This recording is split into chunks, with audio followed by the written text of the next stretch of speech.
नमस्कार शेतकरी मित्रांनो, आपण ज्ञानेश्वर दादा यांच्या शेतात आलेलो आहे आणि प्रत्यक्ष तुम्ही बघू शकता की किती सुंदर अशी झाडं जगवलेली आहे.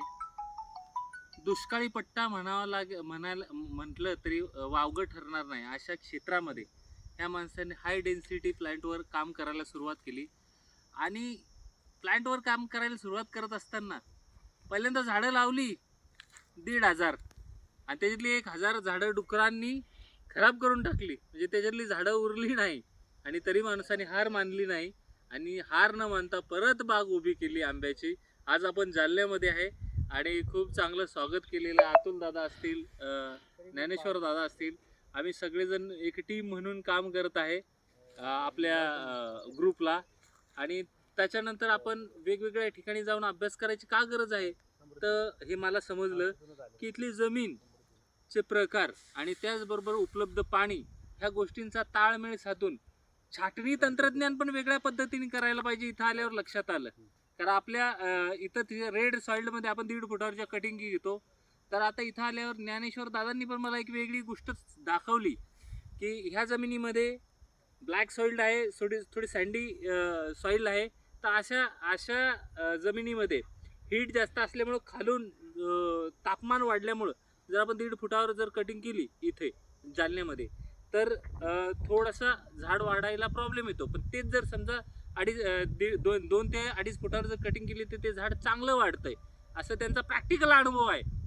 तर अशाच पद्धतीने वेगळ्या ठिकाणी जाऊन मला का शिकावं लागतंय, काच भेटी द्याव्या लागतात. बरेच लोक म्हणतात तुम्ही एका ठिकाणी प्रशिक्षण घेतात. मी एका ठिकाणी प्रशिक्षण घेत नाही, मी अशा ठिकाणी जाऊन बघतो, विविध ठिकाणी अभ्यास करतो आणि अभ्यास केल्यानंतरच त्या बागा सेट कशा करायचं हे आम्ही ठरवतो. आता इथं एक गोष्ट अजून लक्षात आली, पाण्याचं दुर्भिक्ष असताना मातीमध्ये किंवा पाण्यामध्ये क्षारांचं प्रमाण आहे ते पानांवर जाणवतंय. मातीमध्ये थोडं तरी चुनखडीचं प्रमाण आहे हे लगेच जाणवतंय, कारण पानाच्या कडा आहेत त्या सुकलेल्या आहेत. मग अशा ठिकाणी आम्ही काय करणार आहे की आता आमचा याच्याबाबत आम्ही हे नाशिकला आल्यानंतर आमची चर्चा पण झालेली आहे की याला ऑर्गॅनिकमध्ये कन्वर्ट कसं करता येईल, ऑर्गॅनिकमध्ये काय काम करता येतील. हे सगळ्या ऑर्गॅनिकमध्ये काम करून या जमिनीमध्ये जास्तीत जास्त बॅक्टेरियाचं प्रमाण वाढून जास्तीत जास्त अन्नद्रव्यांचा पुरवठा कसं ह्या झाडाला करता येईल याच्यावर इत्थंभूत अभ्यास करावा लागेल. आणि त्याच्यानंतर आपण त्यांचं शेड्यूल बनवणार आहे. शेड्यूल बनवूनच आपण इथल्या बागा ह्या सेट करून देणार आहे. खरं तर मी तुम्हाला सलाम करतो दादा की एवढ्या दुष्काळी भागात छोटंसं एक शेततळं घेतलंय, पाणी नाही, दुसरा सोर्स नाही, हे एवढ्याशा शेततळ्यावरच त्यांनी हे डेव्हलप केलंय.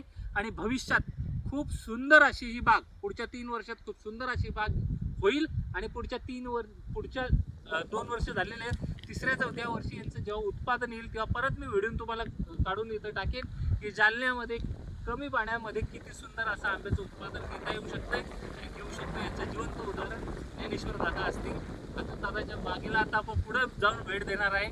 पण इथलं आपल्याला डायरेक्शन समजलं, इथली सँडी सॉइल समजली, तर याच्यानंतर आपण सगळं ऑर्गॅनिकवर काय काय याला द्यायचं आहे याचं शेड्यूल यांनी मला कालच माती परीक्षेचे रिपोर्ट दिलेले आहेत. ते सगळे एकत्रित करून आपण त्याच्याबरोबर शेड्यूल बनवून आपण फिक्स याचा प्रोग्राम करू दादा.